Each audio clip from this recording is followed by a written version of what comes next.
Vous écoutez Drops of the Lectionary, la méditation quotidienne de la parole de Dieu proposée par l'ADAL, l'Aumônerie Diocésaine de l'apostolat des Laïcs de l'archidiocèse de Douala.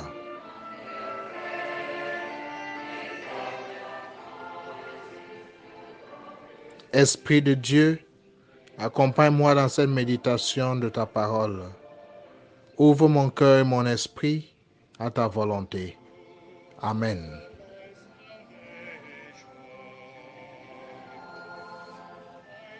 A reading from the third letter of John, verse 5 to 8.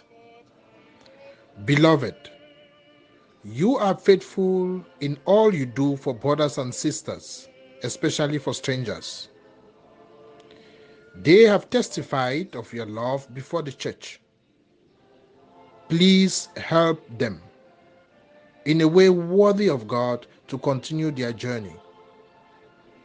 For they have set out for the sake of the name and are accepting nothing from the pagans. Therefore, we ought to support such persons so that we may be co-workers in the truth. The word of the Lord.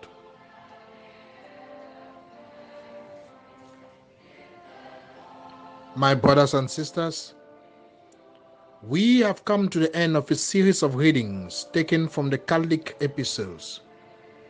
Catholic epistles, that is, a group of short letters in the New Testament which were written to particular churches and individuals to correct certain practices related to the faith. The third letter of John raises the issue of hospitality. Hospitality given to missionaries, people who went around preaching the gospel. Hospitality and of all who work for the gospel is an important part of our faith. It's our way of participating in preaching the gospel itself. So we ought to support missionaries in ways that are worthy of God, the author tells us. A hospitality and support that is worthy of God is one that gives honor not just to the person involved, but also to what they represent. They are bearers of the gospel. The gospel has plenty of examples of such hospitality. Zacchaeus received Jesus in his house. Martha and Mary received Jesus in their home. The apostles themselves, after the resurrection, relied on such hospitality for the spread of the gospel. Each time the Bible praises such hospitality, it clearly shows a link with the faith of those involved, and it promises reward to all who are generous to servants of the gospel. The church even makes it an obligation to do so. The sixth law of the church requires that every Christian ought to take seriously the obligation to support men and women who are devoted to the gospel.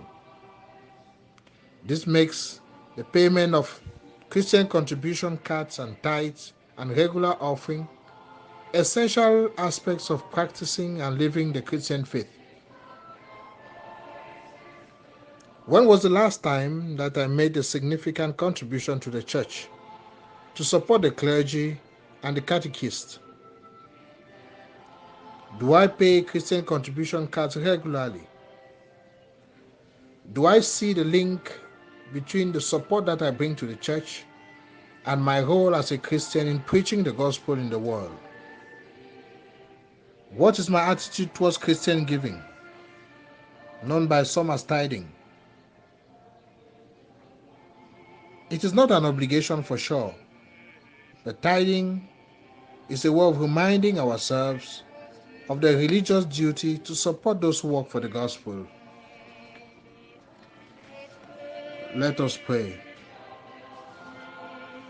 Lord, you call men and women to devote themselves to preaching the gospel.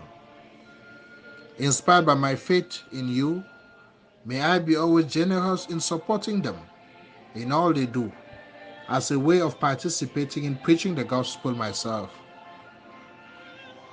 Amen. May the Almighty God bless you, the Father, the Son, and the Holy Spirit. This is Father Michael with Adal.